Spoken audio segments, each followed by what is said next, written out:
Hi hello welcome to my channel. ಯಾರೆಲ್ಲ ಭಾಗ 1ರಿಂದ ಭಾಗ 4 ತನಕ ನೋಡಿಲ್ಲ, ಈ ಕೂಡಲೇ ನೋಡಿ, ತುಂಬ ಇಂಟ್ರೆಸ್ಟಿಂಗ್ ಆಗಿದೆ. ನೀನೇ ನಾನಾದೆ ಭಾಗ 5. ಕೌಸಲ್ಯ ಸುಪ್ರಜಾ ರಾಮ ಹಾಡು ಕೇಳುತ್ತಿತ್ತು.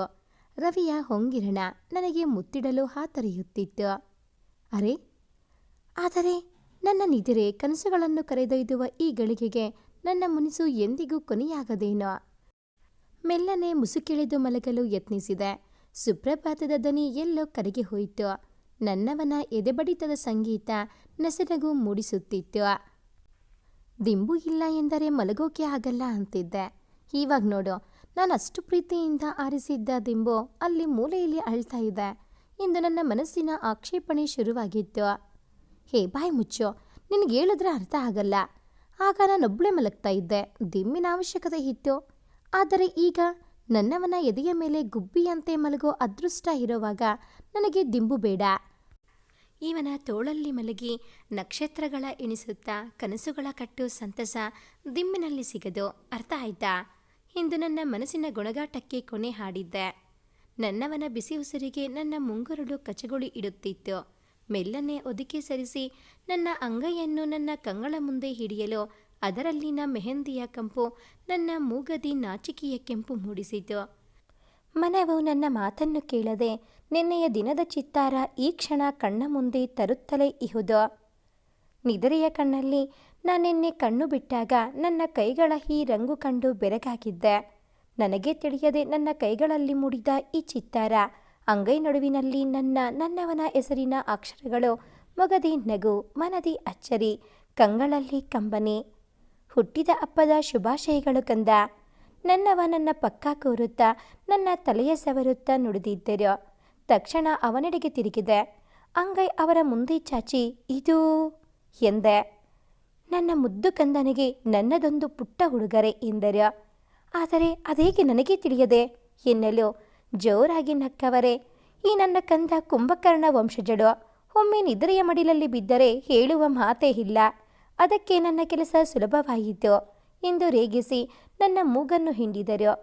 ಆದರೆ ಅವರ ಮೊಗದಿ ಆಯಾಸ, ಕೆಂಪಾದ ಕಂಗಳು ಮೊದಲೇ ಕೆಲಸದಲ್ಲಿ ದಣಿದು ಬಂದಿದ್ದ ಅವರ ಇರುಳುಪಾಡನ್ನು ಹೇಳುತ್ತಿತ್ತು. ಯಾಕೋ ಸಂತಸಕ್ಕಿಂತ ಬೇಸರವಾಯಿತು. ನನ್ನ ಮನದ ಗೊಣಗಾಟ ಮೊದಲಾಗಿತ್ತು. ನೋಡು ಪಾಪ, ನಿನಗಾಗಿ ಇರುಳೆಲ್ಲ ನಿದ್ದೆ ಇಲ್ಲದೆ ಚಿತ್ತಾರ ಮೂಡಿಸಿದ್ದಾರೆ. ನೀನು ಅವರಿಗಾಗಿ ಏನಾದರೂ ಮಾಡಿರುವೆಯಾ ಎಂದು ನನ್ನೇ ಅಣಕಿಸತೊಡಗಿತ್ತು. ಕಂಗಳಿಂದ ಕಂಬನಿ ನಿರಾಯಾಸವಾಗಿ ಹರಿಯುತ್ತಿತ್ತು. ಅದನ್ನು ಕಂಡವರೇ ನನ್ನ ಕಂಬನಿ ಒರೆಸಿ, ಅರೆ ಏನಾಯ್ತು ಕಂದ, ಈ ಚಿತ್ತಾರ ಸರಿ ಇಲ್ಲವೇ, ನಿನಗೆ ಇಷ್ಟವಾಗಲಿಲ್ಲವೇ ಎಂದರು. ಮರುಮಾತಾಡದೆ ಅವರನ್ನು ತಬ್ಬಿ ಅಳುತ್ತಾ ತುಂಬ ಇಷ್ಟ ಆಯಿತು ಎಂದೆ. ಅವರು ಮೆಲ್ಲನೆ ತಲೆ ಸವರಿ ಹಣೆಗೊಂದು ಹೂ ಮುತ್ತನಿಟ್ಟು, ಈಗ ಬೇಗ ಸಿದ್ಧವಾಗಿ ಬಾ ಎಂದು ಸ್ನಾನದ ಮನೆಗೆ ನನ್ನನ್ನು ದೂಡಿದರು. ಸ್ನಾನ ಮಾಡಿ ಹೊರಬರುವ ವೇಳೆಗೆ ಹೊಸ ಸೀರೆ ನನಗಾಗಿ ಕಾದಿತ್ತು. ಅದಕ್ಕೆ ಸರಿಹೊಂದುವ ಓಲೆ, ಬಳೆ ಎಲ್ಲವೂ ಸಿದ್ಧವಿತ್ತು. ನನ್ನಿಷ್ಟದ ನೀಲಿ ಬಣ್ಣ, ನನ್ನವನ ಮೊಗ ಅದರಲ್ಲಿ ಕಾಣಿಸುತ್ತಿತ್ತು. ಆಗಸದ ವಿಶಾಲತೆಗೆ ಮರುಳಾಗಿ ಆಗಸದ ಹುಚ್ಚು ಬೆಳೆಸಿಕೊಂಡ ನನಗೆ ಸಿಕ್ಕಿರುವ ಇವರ ಹೃದಯ, ಪ್ರೀತಿ, ಆಲೋಚನೆಗಳ ವಿಶಾಲತೆಗೆ ನಾ ಸೋಲುತ್ತಲೇ ಸಾಗಿದೆ. ಆ ವಿಶಾಲತೆಯ ಬಿಂಬದಂತಿರುವ ನೀಲಿ ಸೀರೆ ಈಗ ನನ್ನ ಕೈಯಲ್ಲಿ.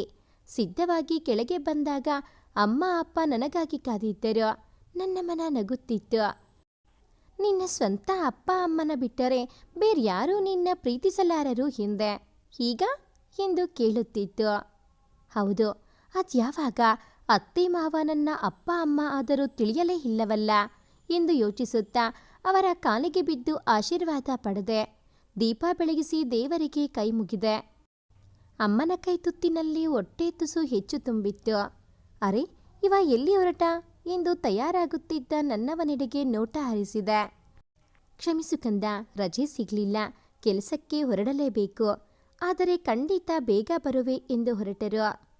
ಛೆ, ಇವತ್ತೊಂದಿನ ರಜೆ ಹಾಕಲಾಗದೆ ಎಂದು ಬೇಸರಿಸುತ್ತಾ ಕುಳಿತೆ.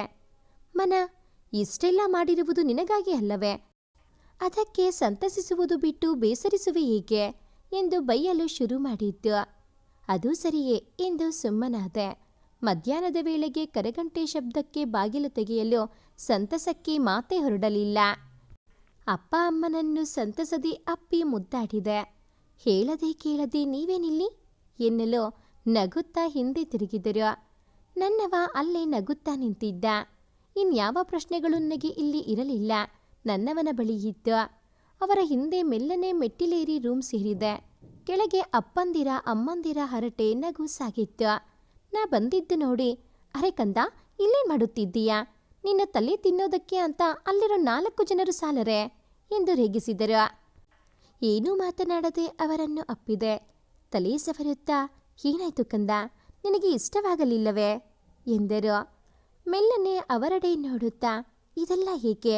ಈ ಮೆಹಂದಿ, ಈ ಸೀರೆ, ಅಪ್ಪ ಅಮ್ಮ ಎಲ್ಲ ಎಂದೆ. ಬಾ ಎಂದು ಮಂಚದ ಮೇಲೆ ಅವರೊಡನೆ ನನ್ನ ಕೂರಿಸಿಕೊಂಡರು. ನಿನಗೆ ನೆನಪಿದೆಯಾ ಕಂದ, ಮದುವೆಯಲ್ಲಿ ನಿನ್ನ ಕೈಯ ರಂಗು ನೋಡಿ ನಾ ಹೊಗಳಿದಾಗ ನೀ ಏನು ಹೇಳಿದ್ದೆ ಎಂದು? ನನಗೆ ಚಿತ್ತಾರದ ಹುಚ್ಚು, ಆದರೆ ಬಿಡಿಸಲು ಬರುವುದಿಲ್ಲ. ಈಗ ನಾನು ನಿನ್ನ ಹೆಂಡತಿ ತಾನೆ, ಇನ್ಮೇಲೆ ನನ್ನ ಬದಲು ನೀನೇ ಕಲಿತು ಬಿಡಿಸುವೆಯಾ ಎಂದೆ.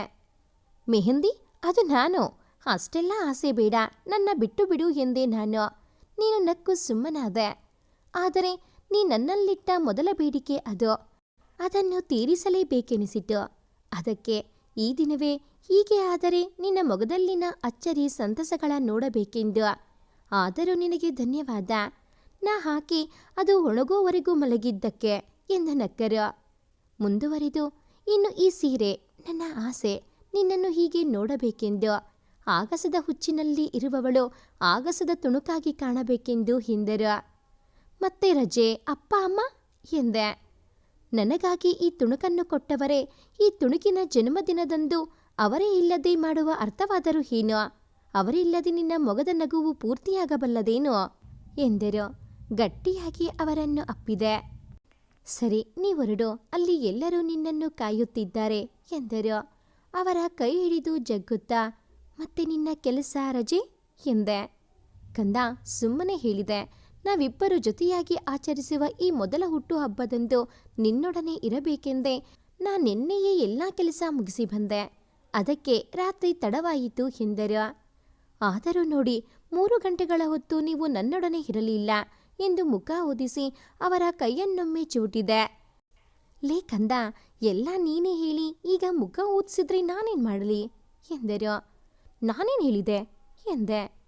ನೀನಿಲ್ಲಿಗೆ ಬಂದಾಗ ನಾನು ಮಗನಾಗಿದ್ರೆ ಅಪ್ಪ ಅಮ್ಮ ಹೀಗೆ ಒಂಟಿಯಾಗಿ ಓಡಾಡುವ ಹಾಗೆ ಆಗ್ತಿರ್ಲಿಲ್ಲ ಅಂತ. ಅದಕ್ಕೆ ಮಗನಾಗಿ ನಾ ಇರೋವಾಗ ಅವರೇಕೆ ಒಬ್ಬರೇ ಬರಬೇಕು ಅಂತ ನಾ ಹೋಗಿದ್ದೆ ಎಂದರು. ಅವರನ್ನು ಅಪ್ಪಿ ಹಿಡಿದು ಅಳುತ್ತಾ, ನಾನು ನಿಮಗೆ ಏನು ಮಾಡಿದ್ದೆ ಎಂದು ನೀವು ನನಗಾಗಿ ಇಷ್ಟೆಲ್ಲ ಮಾಡುತ್ತೀರಿ ಎಂದು ಬಿಕ್ಕಿದೆ. ಅವರು ನಕ್ಕವರೇ, ಕಂದ, ನೀ ಈ ಮನೆ ಮಗಳಾದೆ. ದಣಿದು ಬಂದಾಗ ನನ್ನ ಮಡಿಲಾದೆ. ಅಪ್ಪ ಅಮ್ಮನಿಗೆ ಮಗಳಂತೆ ಜೊತೆಯಾದೆ. ನನ್ನ ಒಳ್ಳೆ ಗೆಳತಿಯಾದೆ. ಇನ್ನೇನು ಬೇಕು? ಆದರೆ ಒಮ್ಮೊಮ್ಮೆ ಹೀಗೆ ಪುಟ್ಟ ಮಗುವಿನಂತೆ ಹಠ ಮಾಡಿ ನನ್ನನ್ನು ಇನ್ನೂ ಕರಗಿಸಿ ಬಿಡುವೆ. ನಿನ್ನ ಮುಗ್ಧತೆಯಲ್ಲಿ ನನ್ನ ಸೆಳೆದು ಬಿಡುವೆ. ಅದಕ್ಕೆ ಈ ಪುಟ್ಟ ಕಂದನಿಗೊಂದು ಮುದ್ದು ಗೊಂಬೆ ಎಂದು ಮಂಚದ ಕೆಳಗಿನಿಂದ ಗೊಂಬೆಯೊಂದನ್ನು ನನ್ನ ಮುಂದೆ ಹಿಡಿದರು. ಅದನ್ನು ಅಷ್ಟೇ ಆತುರ ಸಂತಸಗಳಿಂದ ಬಾಚಿ ಹಪ್ಪಿ, ಮತ್ತೆ ಇದು ಎಂದೆ. ಅದು ನಿನಗೆ. ನಿನ್ನ ಆಸೆಗಳ ಪೂರೈಸುವ ಆಸೆ ನನಗೆ. ನೀನಿನ್ನೂ ಮಗು ಎಂದು ಮತ್ತೆ ಖಾತ್ರಿಯಾಯಿತು ಎಂದು ನಕ್ಕರು. ಪ್ರೀತಿಯಿಂದ ಚಿವುಟಿ, ಎಂದೂ ನಿಮ್ಮ ಆಸೆಗಳೇ ನನ್ನ ಆಸೆಗಳಾದವು ಎಂದೆ. ಆದರೆ ಈಗ ನಿನ್ನ ಆಸೆಗಳು ನನ್ನವಾಗಿವೆಯಲ್ಲ ಎಂದು ಮೂಗು ಹಿಂಡಿ, ನಡೆ ಕೆಳಗೆ, ಎಲ್ಲರೂ ನಿನ್ನ ದಾರಿ ಕಾಯುತ್ತಿರುವರು, ನಾನು ಬರುವೆ ಎಂದರು.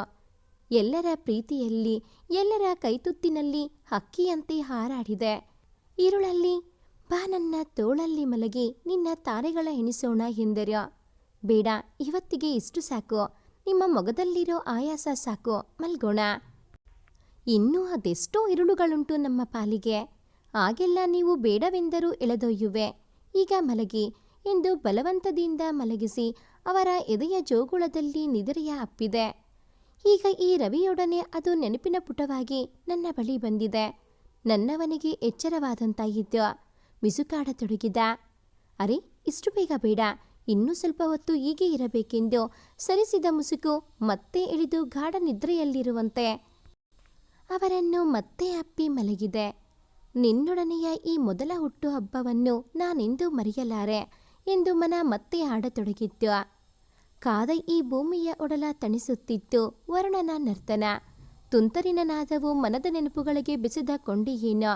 ತುಂತರಿನೊಂದಿಗೆ ಹರಿದು ಬರುವುದು ನೆನಪುಗಳ ರಾಶಿಯು. ನನ್ನ ಮನವಂತೂ ಇಂದು ಬೆಳಗ್ಗಿನಿಂದ ನನ್ನ ಮೆದುಳಿನ ಮೂಲೆ ಮೂಲೆಯಲ್ಲೂ ಅಡಗಿರುವ ನೆನಪುಗಳ ಹೆಕ್ಕಿ ತರುತ್ತಲೇ ಇದೆ. ಯಾಕೋ ತಿಳಿಯೇ. ನಾನೆಷ್ಟು ಬೈದರೂ ಸುಮ್ಮನಾಗದು. ಕೈಗಳಲ್ಲಿ ಕಾಗದದ ದೋಣಿ ಮೂಡುತ್ತಿತ್ತು. ಮನವು ನೆನಪುಗಳಲ್ಲಿ ತೇಲುತ್ತಿತ್ತು. ಮನೆಯ ಮುಂದೆ ತೊರೆಯಂತೆ ಹರಿಯುವ ನೀರಲ್ಲಿ ತೇಲಿಬಿಟ್ಟ ಲೆಕ್ಕವಿಲ್ಲದಷ್ಟು ದೋಣಿಗಳಲ್ಲಿ ಮನದ ಪಯಣ ಸಾಗಿತ್ತು.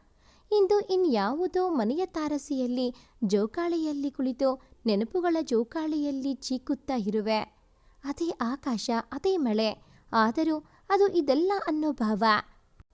ಮೆಲ್ಲನೆ ಗಿಟಾರ್ ಸದ್ದು ತುಂತರೊಡನೆ ಬೆರೆತಂತೆ ಭಾಸವಾಯಿತು. ಹಿಂದೆ ತಿರುಗಿ ನೋಡಿದೆ. ಏನೋ ಯಾರೂ ಇರಲಿಲ್ಲ. ಭ್ರಮೆಯೇನೋ ಎಂದೆನಿಸಿ ಸುಮ್ಮನಾದೆ. ಮತ್ತೆರಡು ನಿಮಿಷದಲ್ಲಿ ಮತ್ತೆ ಕೇಳಿಸಲಾರಂಭವಾಯಿತು. ಜೊತೆಗೆ ಹಾಡು.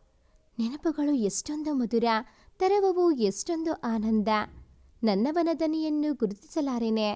ಆದರೆ ಈ ಹಾಡು, ಅರೆ, ನಾನಂದು ಶಾಲೆಯಲ್ಲಿ ಇರಬೇಕಾದರೆ ಗೀಚಿದ ಪದ್ಯವಲ್ಲವೇ ಇದು ಎಂದು ಆತುರದಿಂದ ತಿರುಗಿದೆ. ಅವ ಮೆಲ್ಲನೆ ನುಡಿಸುತ್ತಾ ಹಾಡೋ ಪದ್ಯವೋ ಹಾಡುತ್ತಿದ್ದ. ಅವರ ಮೊಗದ ಕಿರುನಗೆಯ ಕಾಣುತ್ತಲೇ ನನಗೆ ತಿಳಿಯದೆ ಮೂಡುವುದು ನನ್ನ ಮೊಗದಿ ಒಂದು ಕಿರುನಗೆ. ನುಡಿಸುತ್ತಲೇ ಬಂದು ನನ್ನ ಪಕ್ಕ ಕೂತು ಅವ ಹಾಡು ಮುಂದುವರಿಸಿದ. ಇನ್ನೇನು ಬೇಕು ಈ ಮನಕ್ಕೆ? ನೆನಪುಗಳ ಬೀಗಿಯಲ್ಲಿ ಬೇಯುತ್ತಿರುವ ಮನಕ್ಕೆ ನನ್ನವನ ಸಾಮೀಪ್ಯ ನೀರೆರೆದ ಹಾಗೆ ಆಗಿ ಹುಚ್ಚೆದ್ದು ಕುಣಿಯತೊಡಗಿತ್ತು. ನೆನಪುಗಳ ಮರೆತು ಆ ಗಳಿಗೆಯ ಸವಿಯುತ್ತಾ ಅದನ್ನು ನೆನಪುಗಳ ಪುಟಗಳಲ್ಲಿ ಭದ್ರವಾಗಿಸಿ ತೊಡಗಿದ್ದೆ. ಆದರೂ ಯಾಕೋ ಆ ಕ್ಷಣ ಅಮ್ಮನ ಮಡಿಲಲ್ಲಿ ಮಗುವಾಗಿ ಇರಬೇಕೆನಿಸಿತ್ತು. ಅಮ್ಮನ ಕಾಳಜಿ ತೋರೋ ನನ್ನವನ ಮಡಿಲಲ್ಲಿ ತಲೆ ಇರಿಸಿದೆ. ಅವರ ಹಾಡಿನೊಂದಿಗೆ ತುಂತುರು ಸಹ ಮುಗಿದಿತ್ತು. ಚಳಿಗಾಳಿಗೆ ಹಾಡುತ್ತಿದ್ದ ನನ್ನ ಮುಂಗುರುಗಳೊಡನೆ ಹಾಡಲು ಶುರು ಮಾಡಿದರು. ನಾ ಹಾಗೆ ಮಲಗಿ ಇನ್ನೊಂದು ಹಾಡು ಹಿಂದೆ. ಆಗ ಸರಿ, ಯಾವುದು ಹಿಂದರು? ನಿಮಗೆ ತುಂಬ ಇಷ್ಟವಾದ ಹಾಡು ಹಾಡಿ ಹಿಂದೆ.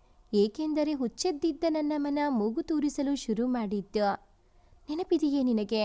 ಅಂದು ಎಲ್ಲೋ ಓದಿದ್ದೆ, ಒಬ್ಬ ವ್ಯಕ್ತಿಗೆ ಯಾವ ರೀತಿಯ ಹಾಡುಗಳು ಇಷ್ಟ ಎಂದು ತಿಳಿದರೆ ಅವರ ಮನದೊಳಗೆ ಇಣುಕಿದಂತೆ ಎಂದು. ಇದು ಒಳ್ಳೆಯ ಸಮಯ ಎಂದು. ನಾನು ಏಕೋ ಇಂದು ನನ್ನ ಮನದ ಮಾತಿಗೆ ಒಪ್ಪಿದೆ. ಎದುರಾಡದೆ ನಕ್ಕವರೇ ಸ್ವಲ್ಪ ಆಲೋಚಿಸಿ ಹಿಂದಿಯಾದರೂ ನಡೆಯುತ್ತದೆಯೇ ಎಂದರು. ನಾ ಒಪ್ಪಿಗೆ ನೀಡಲು ಹೇ ರಾತೆ ಹೇ ಮೌಸಂ ಹಾಡಲು ಶುರು ಮಾಡಿದರು. ಅರೆ, ಆ ಕ್ಷಣಕ್ಕೆ ನನ್ನ ಮನದಿ ಓಡಿದ ಅದೇ ಹಾಡು ಅವರ ಬಾಯಲ್ಲಿ. ಅವರ ಹಾಡಲ್ಲಿ ಕಳೆದು ಹೋಗಿದ್ದೆ. ಅವರ ಹಾಡಿನಲ್ಲಿ, ಅವರ ನಗುವಲ್ಲಿ ಸದಾ ಕಳೆದು ಹೋಗುವವಳು ನಾನು. ಅವರ ಹಾಡು ಮುಗಿಯುತ್ತಲೇ ಅವರ ಕೆನ್ನೆಗೆ ಒಂದು ಪ್ರೀತಿಯ ಮುದ್ರೆಯನ್ನು ನೀಡಿ ಮಳೆಯತ್ತ ಮೊಗ ತಿರುವಿದೆ. ಅವನನ್ನ ಅಚಾನಕ್ಕಾದ ವರ್ತನೆಗೆ ಕ್ಷಣ ತಬ್ಬಿಬ್ಬಾಗಿ ನಂತರ ಸಂತಸದಿಂದಲೇ ನನ್ನ ಅಪ್ಪಿದರು. ಇದೇ ಮೊದಲ ಬಾರಿಗೆ ಅವ ಕಾಡದೆ ಬೇಡದೆ ಅವರಿಗೆ ನಾ ನೀಡಿದ್ದ ಸಂತಸ ಅವರ ಮೊಗದಲ್ಲಿತ್ತು. ನಾ ಅವರ ಭುಜಕ್ಕೆ ಹೊರಗಿದೆ. ಅವರ ಗಿಟಾರ್ ನಮ್ಮಿಬ್ಬರ ತೊಡೆಗಳ ಮೇಲೆ ಮಲಗಿತ್ತು ಮೌನದಲ್ಲಿ. ಈ ಉಡುಗೊರೆ ಈತಕ್ಕೋ ಎಂದರು. ಅಂದು ಎಂದೋ ಇದೇ ರೀತಿ ನೆನಪಿನ ಬೀಗಿಯಲ್ಲಿ ಬೇಯುತ್ತಿದ್ದಾಗ ಯಾವುದೋ ಪುಸ್ತಕದಲ್ಲಿ ಗೀಚಿದ್ದ ಬರಹಕ್ಕೆ ದನಿಯಾಗಿದ್ದಕ್ಕೆ ಹಿಂದೆ. ನಕ್ಕವರೇ, ಅದು ಹೀಗೆ ನಿನ್ನ ಪುಸ್ತಕ ತಿರುವಿ ಹಾಕಿದಾಗ ಕಂಡಿದ್ದೆ. ಇಷ್ಟವಾಗಿತ್ತು. ಇಂದು ನಿನ್ನ ಮನಸ್ಥಿತಿಗೆ ಇದೇ ಸರಿ ಎನಿಸಿತ್ತು ಎಂದರು. ನಾನು ಅಚ್ಚರಿಯಿಂದ ಅವರೆಡೆಗೆ ನೋಡುತ್ತಾ, ರೀ, ನಿಮಗೆ ಹೇಗೆ ತಿಳಿಯಿತು ನೆನಪುಗಳನ್ನ ಕಾಡಿವೆ ಅಂತ ಎಂದು ಉತ್ತರ ತಿಳಿಯುವ ಕಾತರತೆಯಲ್ಲಿ ಪ್ರಶ್ನಿಸಿದೆ.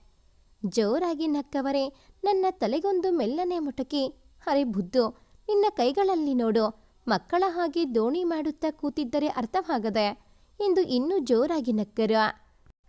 ನನ್ನ ಮನ, ಅರೆ ನಿನಗೆ ಅಷ್ಟು ಬುದ್ಧಿ ಇಲ್ಲವೇ? ಎಲ್ಲ ಕೆಲಸವೂ ನನಗೆ ಬಿಟ್ಟು ನಿನ್ನ ಬುದ್ಧಿಯಲ್ಲಿ ನಿದ್ದೆ ಹೋಗಿದೆಯೋ ಎಂದು ಗುಣಗುತ್ತಿತ್ತು. ನಾ ಸುಮ್ಮನೆ ಹಣೆ ಚಚ್ಚಿಕೊಂಡು ನಾಚಿಕೆಯಿಂದ ತಲೆ ತಗ್ಗಿಸಿದೆ. ನಂತರ ಅವರೇ, ಅದೇನು ಕಂದ, ಇಂದು ತಮಗೆ ಇಷ್ಟೊಂದು ನೆನಪುಗಳ ಹಾವಳಿ ಎಂದರು. ನಾ ಮುಖ ಊದಿಸಿ, ಮತ್ತೆ ಅಪ್ಪ ಅಮ್ಮ ಮಲಗಿದ್ರು. ನೀವು ಕಂಪ್ಯೂಟರ್ ಮುಂದೆ ಕುಟ್ಟುತ್ತಾ ಕೂತರೆ ಸಮಯನೇ ಗೊತ್ತಾಗೋದಿಲ್ಲ. ನಾನೇನು ಮಾಡಲಿ ಒಬ್ಬಳೇ ಎಂದೆ. ನನ್ನ ತಲೆ ಸೆವರುತ್ತಾ, ಸಾರಿ ಕಣೋ, ಕೆಲಸ ಜಾಸ್ತಿ ಇತ್ತು. ಇಲ್ಲ, ಯಾವಾಗೂ ನನ್ನ ವಾರಾಂತ್ಯ ತಮ್ಮದೇ ತಾನೇ ಎಂದರು. ನಾನು ಅವರ ಕೈಬೆರಳುಗಳಲ್ಲಿ ಆಡುತ್ತಾ, ಅದು ನನಗೂ ಗೊತ್ತು, ಬೇಸರವಿಲ್ಲ. ಆದರೆ ಒಂಟಿಯಾಗಿದ್ದದ್ದು ಕಂಡು ನೆನಪುಗಳು ಮುತ್ತಿಗೆ ಹಾಕಿದವು ಅಷ್ಟೇ ಎಂದು ಹೇಳಿದೆ. ತಲೆ ಸವರುತ್ತಿದ್ದವರು ಕೆನ್ನೆ ಹಿಂಡಿ, ಅಲ್ಲ, ಬೇಸರ ಇಲ್ಲ ಅನ್ನೋದನ್ನು ಮುಖ ಊದಿಸಿ ಹೇಳುವ ಪರಿ ಯಾವುದು ಎಂದರು. ಅದು ನನ್ನದೇ ಎಂದು ಅವರ ಕೆನ್ನೆ ಇನ್ನೂ ಜೋರಾಗಿ ಹಿಂಡಿದೆ. ಅದ್ಸರಿ, ತಾವಲ್ಲಿ ಕುಟ್ಟುತ್ತಾ ಕೂತರೆ ಜಗದ ಪರವೇ ಮರೆಯುವವರು ಇಂದು ಅದೇಗೆ ನನ್ನನ್ನು ಆರಿಸಿ ಇಲ್ಲಿ ತನಕ ಬಂದಿದ್ದು ಎಂದೆ. ಹೌದು, ಪ್ರಪಂಚವನ್ನು ಮರೆಯಬಹುದು, ಆದರೆ ನಿನ್ನ ಈ ಕಾಲ್ಗೆಜ್ಜೆ ಶಬ್ದ ಅಲ್ಲ. ಆಗಲೇ ಬರಬೇಕೆಂದುಕೊಂಡೆ, ಆದರೆ ಕೆಲಸ ಮುಗಿಸಿ ಬರುವುದು ಇಷ್ಟು ಹೊತ್ತಾಯಿತು ಎಂದರು. ಕೆಲಸವೇ ನಿಮಗೆ ಮುಖ್ಯವಲ್ಲ, ಇಲ್ಲೇಕೆ ಬರಬೇಕೆನಿಸಿತ್ತು ಎನ್ನಲು, ಅದು ನಿನಗೂ ಮಳೆಗೂ ಅವಿನಾಭಾವ ಸಂಬಂಧ ಅಲ್ಲವೇ? ಅಂದು ಅಲ್ಲಿ ನನ್ನ ಮೇಲೆ ಛತ್ರಿ ಕುಕ್ಕಿದ ಹಾಗೆಯೇ ಇಲ್ಲಿ ಏನಾದರೂ ಆದರೆ ಯಾಕೆ ಬಂತು? ಅದಕ್ಕೆ ಮೊದಲೇ ಬಂದೆ ಎಂದು ಹಲ್ಲುಗಿಂಜಿದರು. ನನಗೆ ಎಲ್ಲಿಲ್ಲದ ಸಿಟ್ಟು ಬಂತು. ಪಟಪಟ ಎಂದು ಅವರನ್ನು ಹೊಡೆಯುತ್ತಾ, ಅಲ್ಲಿ ಭಯಂಕರ ಗುಡುಗು ಬಂದಿದ್ದಕ್ಕೆ ಹೆದರಿದ್ದು ಅಷ್ಟೇ. ಈ ತುಂತುರು ಮಳೆಗೆಲ್ಲ ನಾನು ಹೆದರೋದಿಲ್ಲ ಗೊತ್ತಾ ಎಂದು ಮುಖ ಊದಿಸಿ ಕೂತೆ. ನಕ್ಕವರೇ ಮತ್ತೆ ಹಾಡಿನ ಮೋಡಿ ಶುರು ಮಾಡಿದರು. ಅವರ ದನಿಗೆ ಕರಗದೆ ಕೂರಲಾರೆ. ನನ್ನ ಮನ ಮತ್ತೆ ಶುರು ಮಾಡಿತ್ತು. ಅದೆಷ್ಟೋ ವರ್ಷಗಳ ಹಿಂದೆ ಹೇಳಿದ್ದೆಯಲ್ಲ, ಮುಂದೊಂದು ದಿನ ತಾರಸಿಯಲ್ಲಿ ನಿನ್ನವನ ಹಾಡಿನ ಮೋಡಿಯಲ್ಲಿ ಕಳೆದು ಹೋಗಬೇಕೆಂದು. ಇಂದು ಹಾಗೆ ಆಗಿಲ್ಲವೇ? ನಿನ್ನ ಗೆಳೆಯ ತುಂತುರು ಸಹ ಜೊತೆಯಾಗಿದ್ದಾನೆ, ಇನ್ನೇಕೆ ಮುನಿಸು ಎಂದು.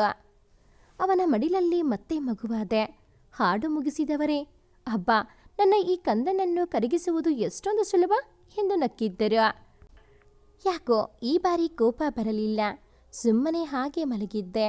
ಅವ ನನ್ನ ತಲೆ ಸವರುತ್ತಲೇ ನನ್ನ ಮುಂಗುರುಗಳ ಜೊತೆ ಆಡುತ್ತಿದ್ದರು. ಮತ್ತೊಂದು ಹಾಡು ಇಂದು ಮೆಲ್ಲಗೆ ಉಸಿರಿದೆ. ತಲೆ ಸವರುವುದನ್ನು ನಿಲ್ಲಿಸಿ, ಏನಂದೆ ಎಂದರು. ಮತ್ತೊಂದು ಹಾಡು ಹಿಂದೆ. ಇಲ್ಲ, ಈ ಕಂದನನ್ನು ಕರಗಿಸುವುದು ಸುಲಭವಲ್ಲ. ಆಗಲೇ 3 ಹಾಡಾಯಿತು, ಈಗ ಮತ್ತೊಂದು. ನನ್ನ ಬಗ್ಗೆಯೂ ಯೋಚಿಸು ಕಂದ ಎಂದರು. ಆದರೆ ನಾ ಏನು ಮಾಡಲಿ? ನಿಮ್ಮ ಹಾಡನ್ನು ಕೇಳುತ್ತಲೇ ಇರಬೇಕು ಎನಿಸುತ್ತದೆ ಎಂದೆ. ನಕ್ಕವರೇ, ಇಷ್ಟವಾಗಿದ್ದೇ ಕಷ್ಟವಾಯಿತು ಎಂದರು. ಸರಿ, ಹಾಡು ಬೇಡ, ಏನೂ ಬೇಡ, ನಾಳೆಯೇ ಕೇಳುವೆ. ಆದರೆ ನನ್ನೊಡನೆ ಈಗ ದೋಣಿಗಳ ಮಾಡಿ ಬನ್ನಿ ಎಂದೆ. ಅವ ಏನು ಎಂದು ಕೇಳುವ ಮೊದಲೇ ಕಾಗದಗಳು ಅವರ ಕೈಯಲ್ಲಿದ್ದವು. ನಾ ಬೇಗನೆ ನನ್ನ ದೋಣಿಗಳ ಮಾಡತೊಡಗಿದೆ.